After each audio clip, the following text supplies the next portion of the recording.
ओ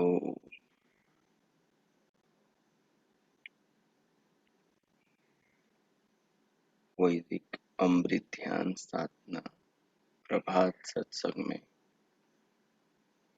आप सभी साधक साधिकाओं का हार्दिक स्वागत है।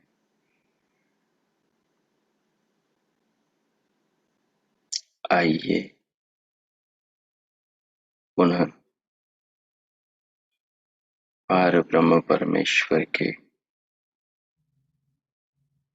महान गुणों का गान करते हुए आज के दिन को, आज के जीवन को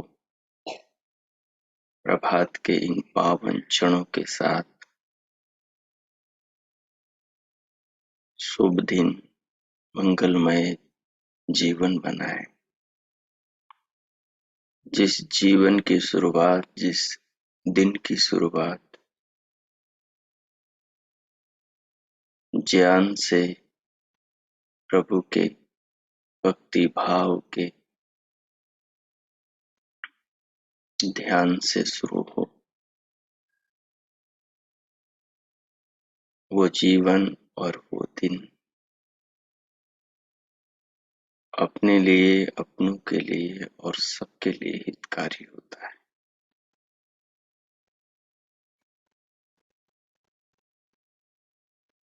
जिस महान प्रभु का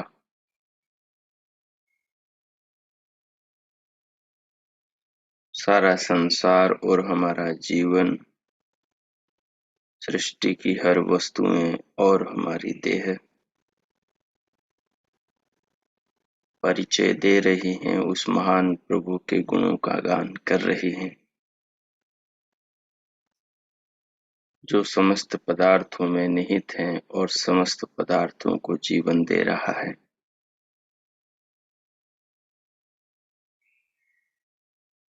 वस्तुओं की जो शक्ल है, वस्तुओं का जो सामर्थ्य है, वस्तुओं में जो शक्ति है, वस्तुओं के अंदर जो विशेषता, उत्कृष्टता, महानता है, उनमें जो रचना है, उनमें जो आकर्षण, खिंचाव, उपयोगिता, सार्थकता है, वो सब उस महान प्रभु की देन है। वो सब उस महान प्रभु की रचना का, उस महान प्रभु के ही ज्ञान का, उस महान प्रभु के ही प्रतिभा का एक परिचय है।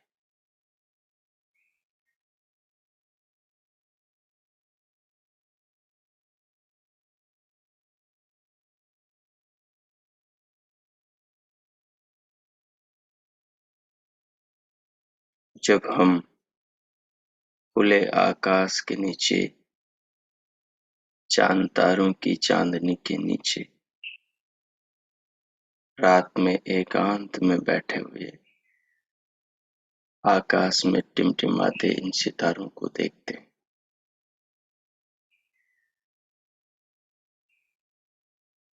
तो ये चमचमाता, टिमटिमाता ये सारा गगन, ये चांद सितारे हमें क्या कह रहे होते हैं? ये किसकी महिमा का गान गा रहे होते हैं?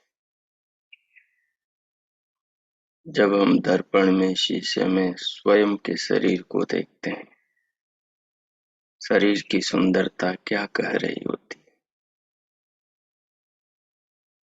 जब हम किसी गीतकार के मधुर स्वर में गाए गीत को सुनते हैं, तो उसका स्वर क्या कह रहा होता है?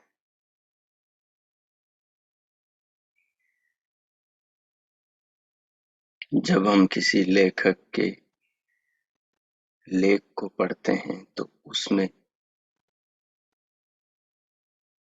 तत्वों का जो विवेचन होता है,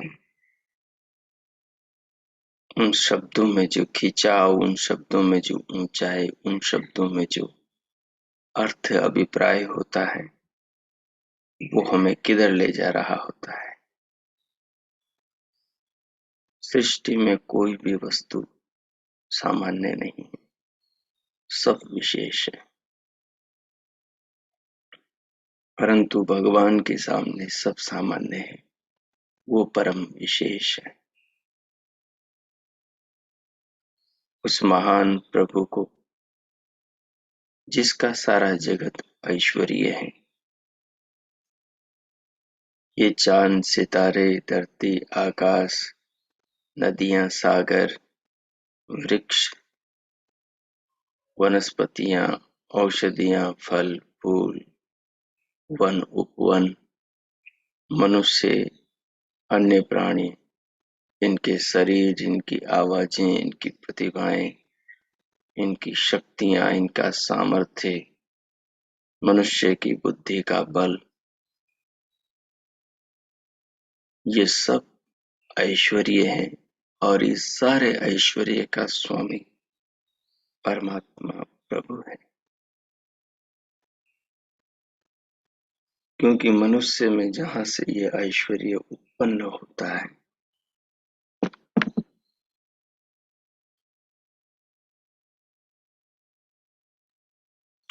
जो इस ऐश्वर्य का उद्गम स्थल है, इस ऐश्वर्य के आधारभूत कारण निमित्तों का और उपादान तत्वों का जहां सृजन हो रहा होता है, उपादान तत्वों में जो शक्ति काम करके उनसे इन अद्भुत कार्य पदार्थों को उत्पन्न कर रही होती, तो श्रेय की असली हकदार तो वही शक्ति है, जिसने मनुष्य जैसे महान प्राणी को धरती पर जन्म दिया, जिसने सूर्य जैसे महान प्रकाश के भंडार स्रोत को बनाया और धारण किया, जिसने शीतलता के सागर चंद्रमा को उत्पन्न किया, और जिसने विशाल हृदय वाले सागर को बनाया,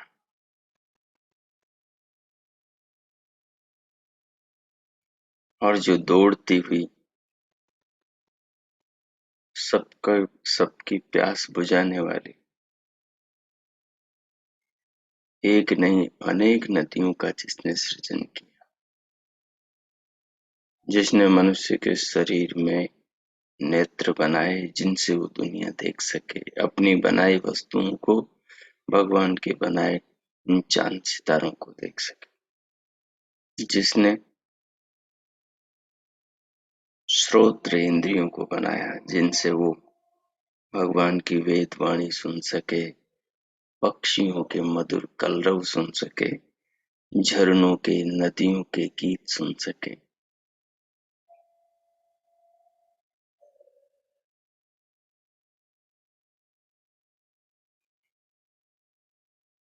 जिसने मधुर मनुष्य के मुख की रचना को बनाया, जिससे भगवान के अनंत बनाए पदार्थों का वो आनंद ले सके, घ्राण को बनाया जिससे नाना असंख्य असंख्य फूलों की सुगंध ले सके, पैरों को बनाया जिस पर वो धरती के मनचाहे स्थल पर जा सके,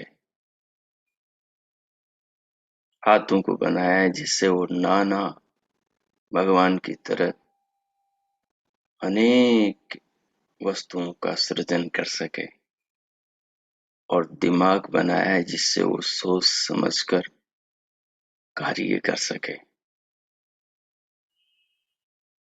आकाश में उड़ने वाले विमान बना सके, पानी पर चलने वाले जहाज बना सके, धरती पर दौड़ने वाली रेलगाड़ियां बना सके,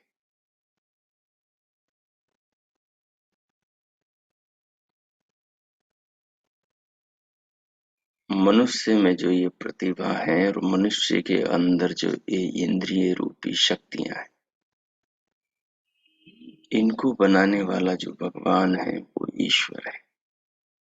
और जो मनुष्य में ये इंद्रियां, ये शक्तियां हैं, ये सारा उस भगवान का ऐश्वर्य है जिसका नाम ईश्वर है।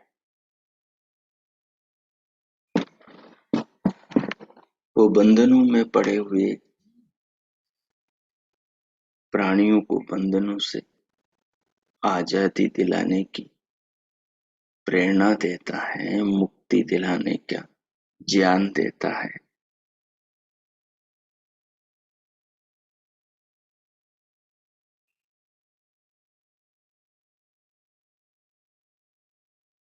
ऐसे महान प्रभु के भाव में स्वयं को ले जाएं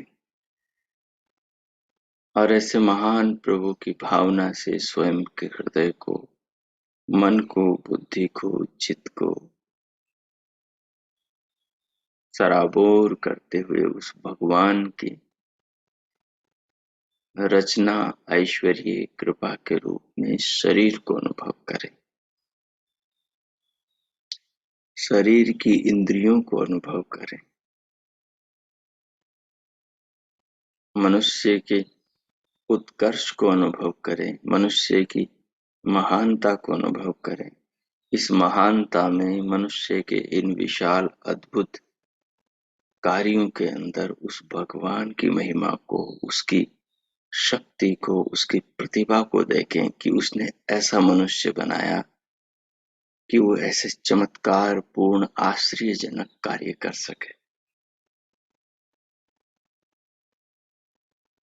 अपने उस स्वामी को, इस शरीर के दाता, इस शरीर के निर्माता, इस शरीर के विधाता भगवान ईश्वर को भीतर प्रणाम करें, उसे अनुभव करें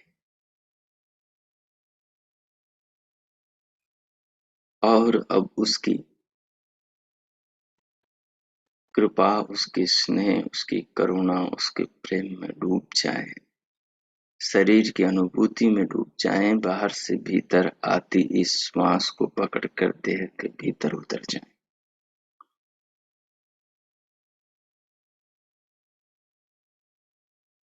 जिस आसन में बैठे हैं, जो भी आलती पालती लगा रखी है,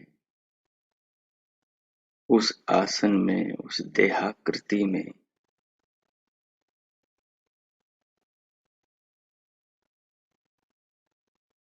उस आसन की स्थिति में स्वयं को शरीर के साथ अनुभव करें, अपनी बैठने की स्थिति को अनुभव करें,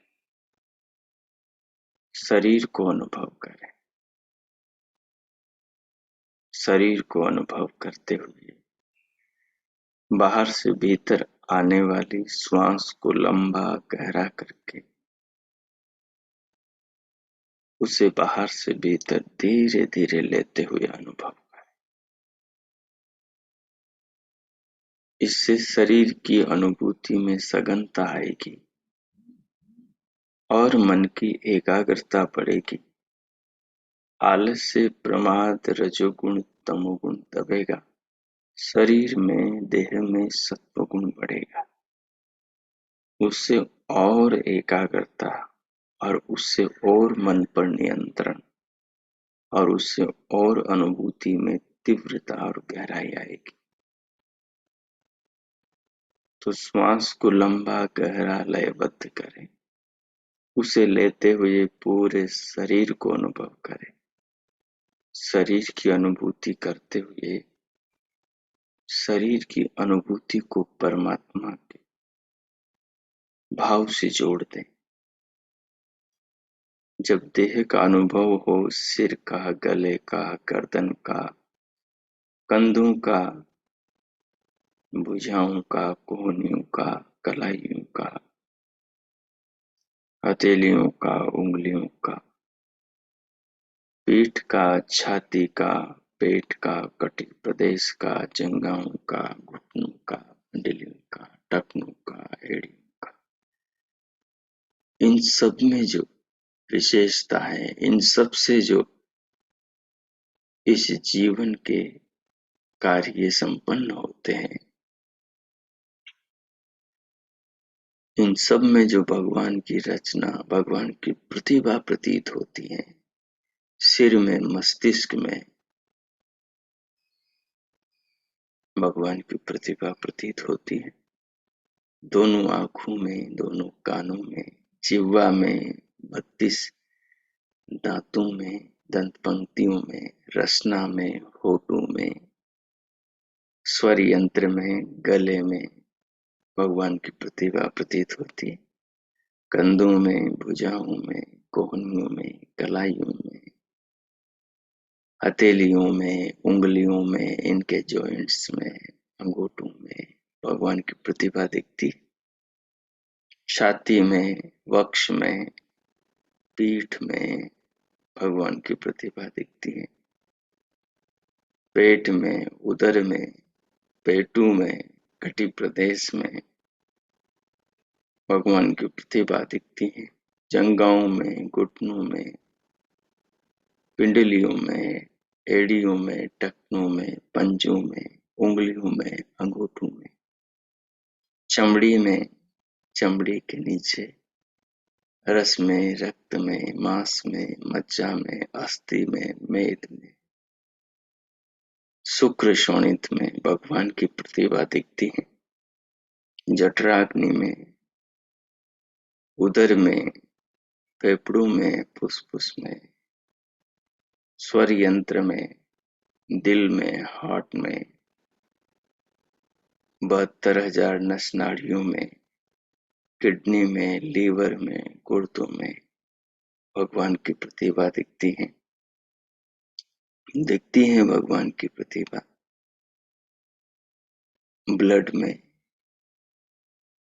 शरीर में दौड़ती संवेदनाओं में, त्वचा से होते स्पर्श में, आंखों से दिखते प्रकाश रूप वस्तुओं की आकार में, कानों से सुनाई देते शब्दों में, शब्द स्वर यंत्र में, इनमें भगवान की प्रतिभा दिखती है। इनको अनुभव करके भगवान की प्रतिभा को, ये भगवान का ऐश्वर्य है।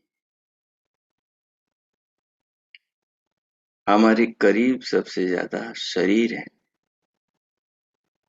और ये शरीर ही आत्मा के लिए परमात्मा से मिलने का सेतु है, माध्यम है। इस माध्यम, इस सेतु के सहारे अपनी आत्मा को परमात्मा से मिलाएं, परमात्मा से जोड़ें। जो भगवान ने अनंत शक्तियों को मनुष्य के शरीर में बिठा रखा है, इन शक्तियों के दाता, स्वामी, विधाता परमात्मा ईश्वर से अपनी आत्मा को जोड़े। मैं मौन होता हूँ 4-5 मिनट। बाहर से आने वाली श्वास को गहरा लंबा करें और इसे अनुभव करें। इस श्वास का स्वामी भी वही ईश्वर है।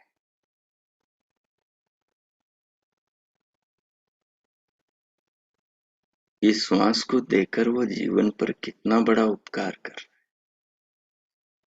हमारी सारी संभावना, हमारे सारे जीवन के मौज इस श्वास पर ही तो टिके हुए हैं। सारी आशाएं, सारी अपेक्षाएं, सारे संबंध, सारे रिश्ते नाते,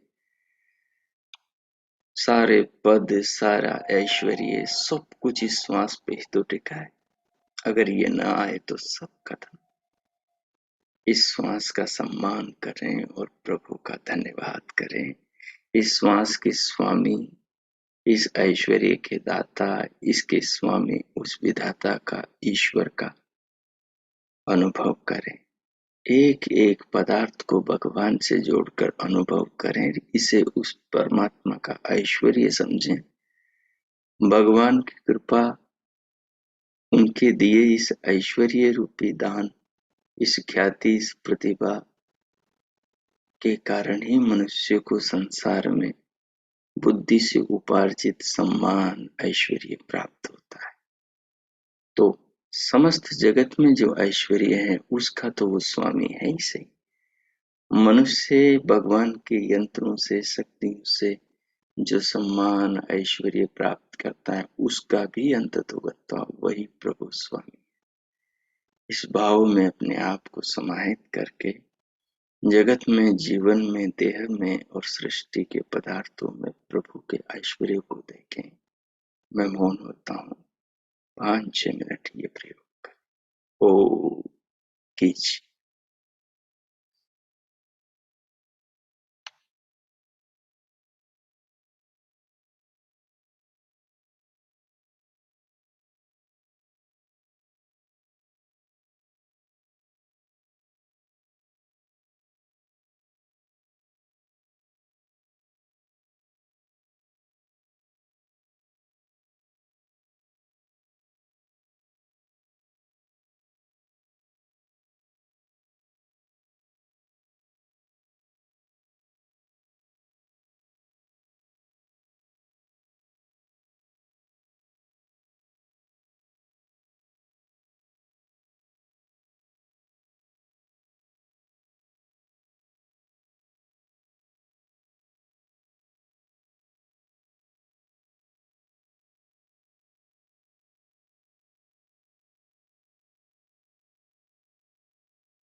ओ,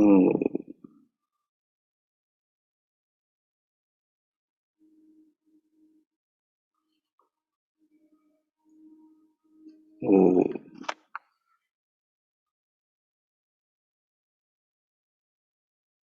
इस प्रकार भगवान के ईश्वर स्वरूप को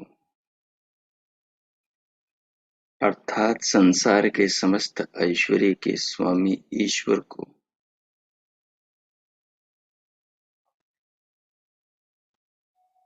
जीवन में जगत में उनके ऐश्वर्य से जोड़कर अनुभव करते हुए अब और हम उस भगवान के ईश्वर स्वरूप के बारे में ध्यानमय चिंतन करेंगे। महान ईश्वर परमेश्वर को भगवान पतंजलि ने अपने पातंजलि योग शास्त्र में खोलकर समझाया है कि ईश्वर परम ईश्वर कौन है, वो क्या करता है, कैसा है, उसका स्वरूप क्या है। उस भगवान को ध्यान करने से, पूजने से, उसको जीवन में अपनाने से क्या होता है। महर्षि पतंजलि कहते हैं ईश्वर कौन है। कहा क्लेश कर्म विपाका सैष अपरामृष्ट पुरुष विशेष ईश्वर है। जो क्लेशों से अर्थात अविद्या से मुक्त हो, अविद्या अस्मिता राग द्वेष अभिनिवेश से मुक्त हो,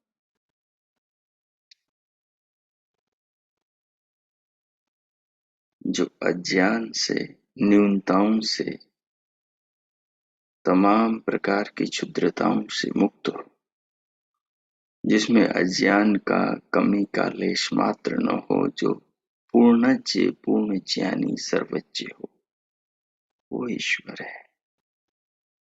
क्लेश कर्म विपाका सैष,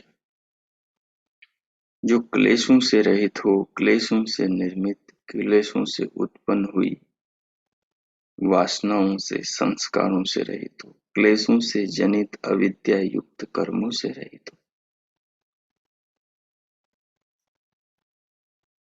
इनसे अछूता, इनसे भिन्न, इनसे अलग, इनसे पूर्ण रूप से पृथक, जो पुरुषों में विशेष, समस्त पुरियों में रहने वाले जीवात्माओं, मनुष्यों, प्राणियों में सबसे भिन्न, पुरुषों में विशेष हैं, वो ईश्वर है।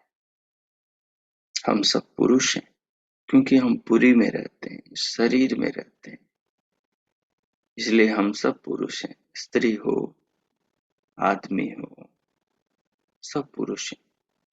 लेकिन हम सब में, इस धरती में रहने वाले सब प्राणियों में पुरुष विशेष केवल परमात्मा है। हम पुरुष भी अपने पुरियों में, अपने शरीरों में रहते हैं और हमारे शरीरों में वो पुरुष विशेष परमात्मा भी रहता है, हमारे हृदय में।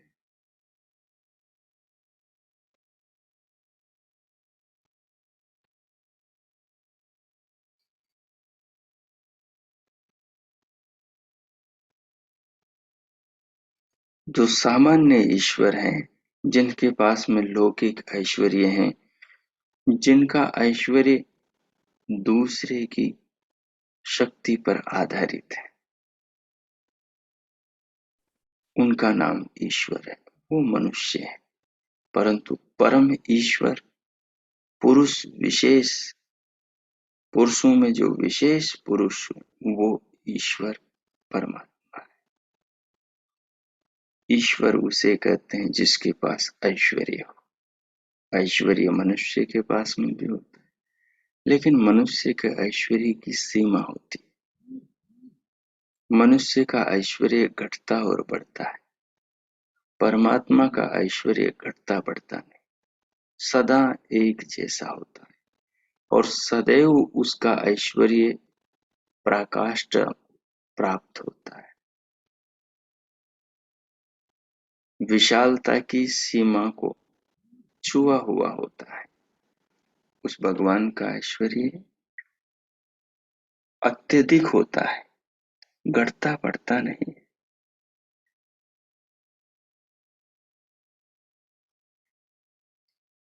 जो ऊंचाई की, उत्कृष्टता की, महानता की सीमा है, उस सीमा को प्राप्त होता है। हरि अनंत, हरि कथा अनंत। भगवान अनंत शक्तियों के स्वामी हैं और भगवान के जो गुण हैं, उनकी जो महिमा, उनकी जो ख्याति, उनका जो यश, वो भी अनंत है। जैसे भगवान वैसे ही भगवान के गुण हैं।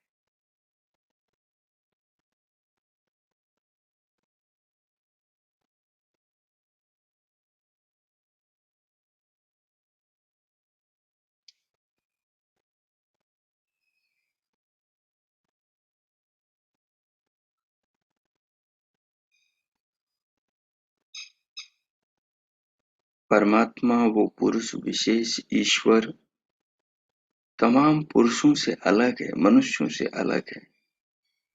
बाकी मनुष्य तो कैवल्य को प्राप्त होकर मुक्ति को प्राप्त करते हैं। बाकी मनुष्य त्रीणि बंधनानि छित्त्वा कैवल्यं प्राप्ता, परंतु ईश्वरस्य च तत्संबंधो न भूतो न भावी। परंतु परमात्मा का संबंध अविद्या से कभी हुआ नहीं, कभी होगा नहीं। मनुष्य की मुक्ति अविद्या से मुक्ति होने के बाद होती। मनुष्य मोक्ष को अविद्या से मुक्त होने के बाद प्राप्त करता है, परंतु परमात्मा सदैव मुक्त है। वो सदैव ईश्वर है। जो बंधन में है वो पूर्ण ईश्वर नहीं हो सकता। उसका जो ऐश्वर्य है वो भी बंधन से युक्त है। हम मनुष्यों के ऐश्वर्य अज्ञान से जनित है, अभिमान से भरे हुए हैं। हमारे पास में कील होती है, हमारे पास में थोड़ा सा होता है, हम अभिमान में आकर फूल बैठते हैं। हम अपने पैसे पर, यौवन पर, शक्ति पर नाच करते हैं। हम अपने संपदा, संपत्ति, अपने बच्चों पर अभिमान करते हैं। हम अपने धन वैभव पर, कार, कोठी, बंगले पर, हम अपने पद पर, प्रतिष्ठा पर और धाक पर बड़ा अभिमान करते हैं, जो सब अविद्या जनित है। जो एक श्वास के न आने से सब ढेर है। ये अविद्या से उत्पन्न अभिमान, ये ऐश्वर्य है संसार में मनुष्य का। जिसने कार बनाई, जिसने हवाई जहाज बनाए, जिसने बल्ब बनाया, जिसने जिस नियम को खोज कर कोई वस्तु बनाई, वो जीवन भर उस अभिमान में दब गया। उस ऐश्वर्य को वो ढो रहा है क्योंकि अभिमान में दबा है। ये अज्ञान से जनित मनुष्य का ऐश्वर्य है। परमात्मा का ऐश्वर्य सुज्ञान संपन्न है, क्योंकि अविद्या भगवान को घेरती नहीं। क्लेश कर्म विपाका सैष रपरा पृष्ठ पुरुष विशेष ईश्वर। वो क्लेशों से जनित, अविद्या से जनित कर्मों से, उन कर्मों के फलों से, उनके संस्कार वासनाओं से रहित है। इसलिए वो तमाम पुरुषों में, अनंत आत्माओं में, अनंत देहधारियों में, समस्त प्राणियों में, समस्त रहने वाले पुरुषों में पुरुष विशेष परमात्मा, जो सबके हृदय में, सारे जगत के कण कण में, समस्त व्यवस्थाओं का सूत्रधार, प्राणों का प्राण है, वही परमात्मा ईश्वर है। ये भगवान का ऐश्वर्य किस पर टिका हुआ है? इस ऐश्वर्य को कौन बताता है हमें?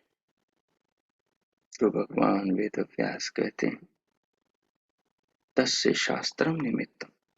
भगवान के ऐश्वर्य का प्रमाण क्या है कि सूरज भगवान ने बनाया, कि ये चंद्रमा भगवान ने बनाया, ये धरती आकाश के बीच की दुनिया भगवान ने बनाई, कि ये सागर और उसके भीतर के जलीय जीव भगवान ने रचे हैं।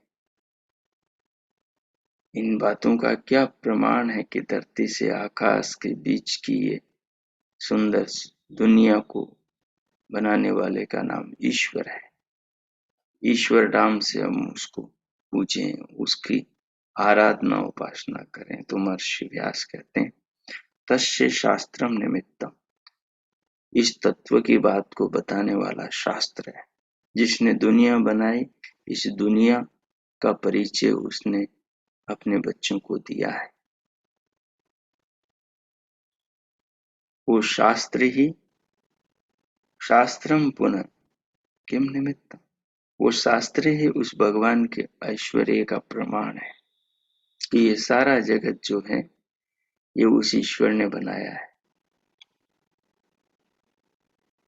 क्योंकि शास्त्र में वही है जो भगवान ने संसार में बनाया है, और शास्त्र ही बताता है कि सबको बनाने वाला विश्वात्मा परमात्मा सच्चिदानंद प्रभु है, जिसके ऐश्वर्य का गुणानुगान करते हुए हम उसको ईश्वर रूप में अनुभव कर रहे हैं। इस तत्व की बात को शास्त्र ही बताता है। शास्त्र का निमित्त, शास्त्र का आधार क्या है? तो कहा शास्त्रम पुनः किम निमित्तम, तो शास्त्र का निमित्त भी वही परमात्मा है।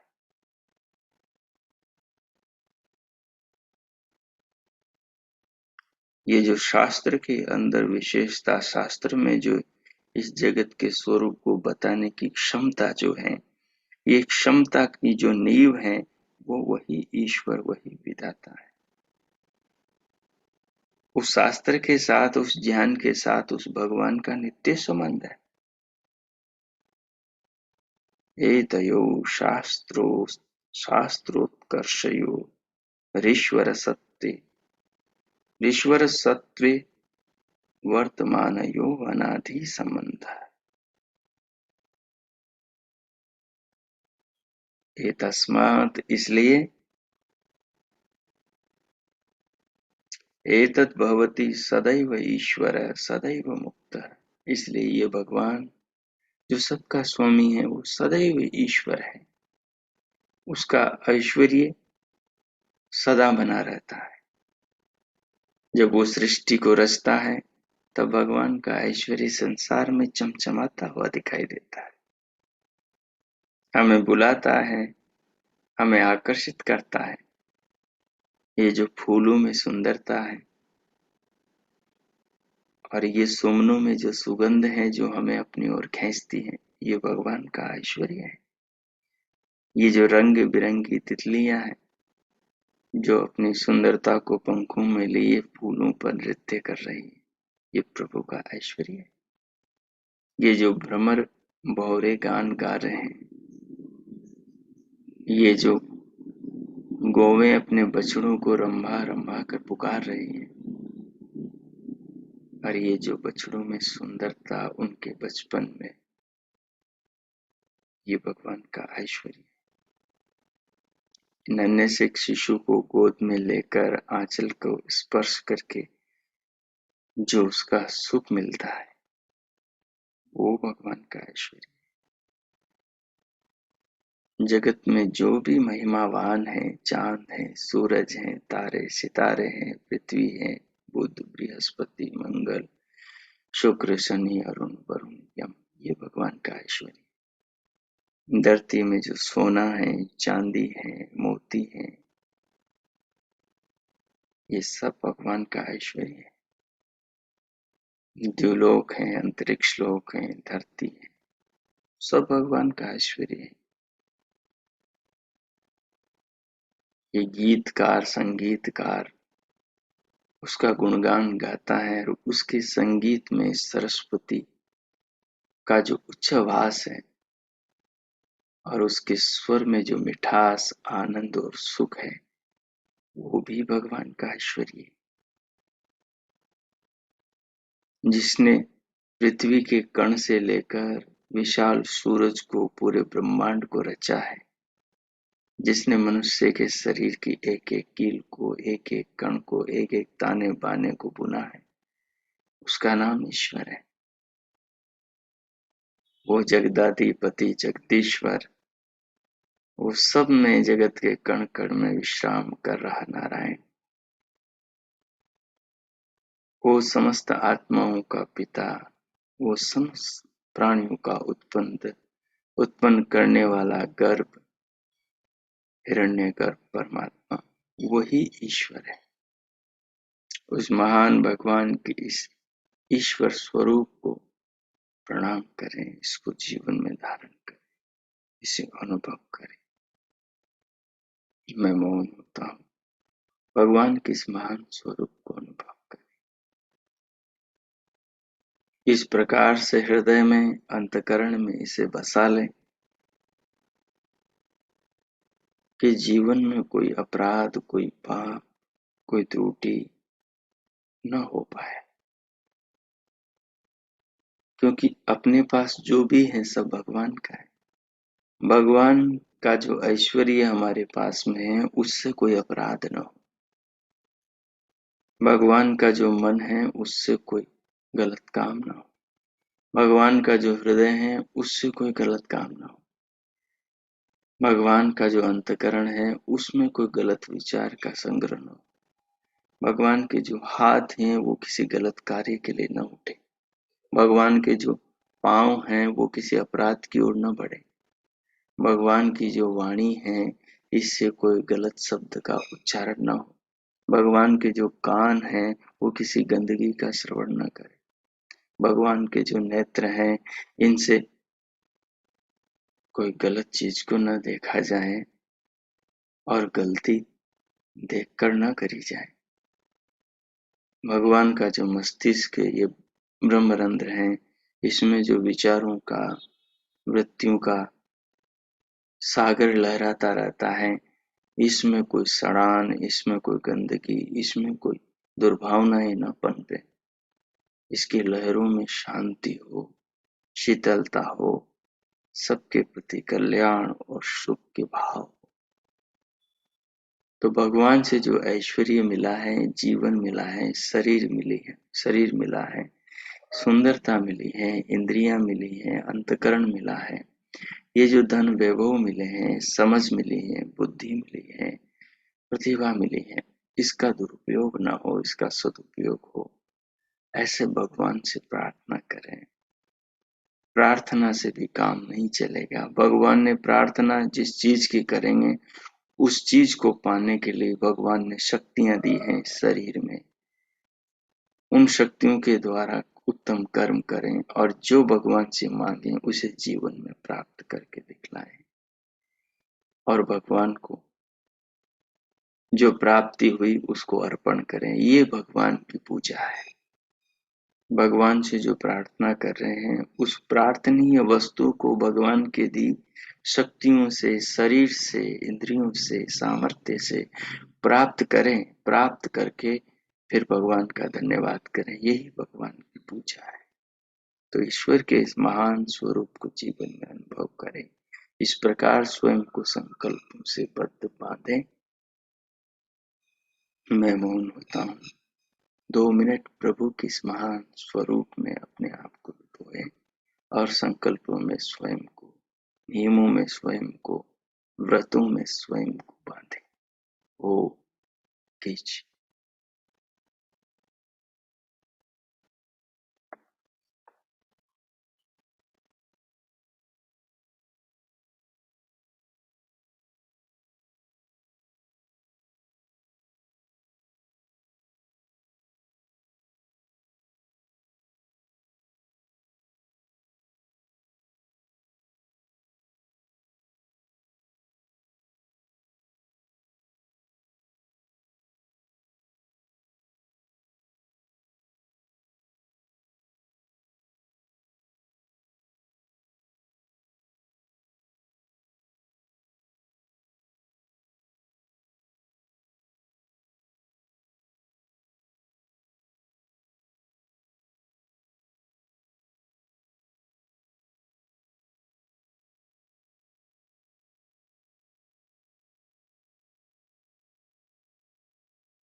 ओम।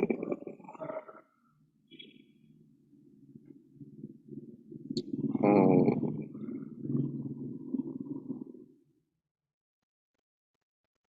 इस प्रकार उस महान ईश्वर का जीवन में अनुभव करते हुए और उस परम दयालु ईश्वर को प्रणाम, उनके ऐश्वर्य को सर्वत्र जगत और जीवन देह में देखते हुए भगवान को प्रणाम और इस ऐश्वर्य का सदुपयोग करने का जीवन में संकल्प लेते हुए इस भाव से स्वयं को तरबतर भरा हुआ अनुभव करते हुए अब भीतर से अंतस जागरूकता के साथ बाहर देह पर आ जाए, शरीर पर अंग प्रत्यंगों में और दोनों हाथों की उंगलियों में हलचल करते हुए दोनों हथेलियों में परस्पर घर्षण करें और उष्ण हथेलियों से पूरे मुखमंडल का स्पर्श करें। स्पर्श करते हुए 2-3 बार पूरे मुखमंडल का स्पर्श करें।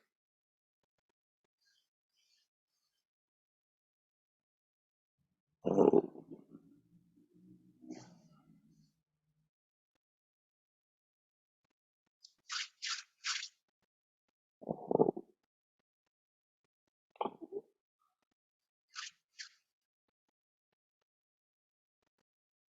अब शांति पाओ।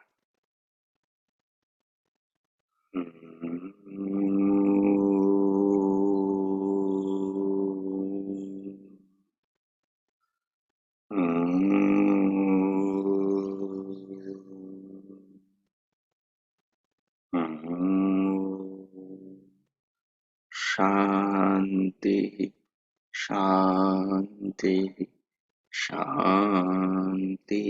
ओम। ओम। आज का आप सबका दिन शुभ हो, मंगलमय हो। प्रभु से बहुत बहुत मंगल कामनाएं। भगवान की ऐसी कृपा हो और हमारे भीतर ऐसी जागरूकता आए कि हम भगवान के ऐश्वर्य का, इस जीवन का, देह के भीतर की तमाम शक्तियों का कभी दुरुपयोग न करें। इनसे जो करें ऐसा करें जिससे अपनी भी महिमा, ख्याति और कीर्ति हमेशा बनी रहे और प्रभु ने इन अंगों को, इस शरीर को जिस भावना से हमारी आत्मा के उन्नति कल्याण के लिए दिया है, हम उसी सिद्धांत, मान्यता, उसी आदेश के अनुरूप जीवन को जीवें और जीवन को महान बनाएं। हमारी प्रार्थना के जो भाव, बोल, जो याचना में ध्येय है, उस ध्येय को भगवान की शक्ति से हम पूरा करें और प्राप्त करके भगवान को उसे अर्पण करें। इस प्रकार का हमारे जीवन में वैभव उत्पन्न हो, इस प्रकार हमारा जीवन बने। भगवान से सबके लिए बहुत बहुत मंगल कामना। इति ओम। इति ओम।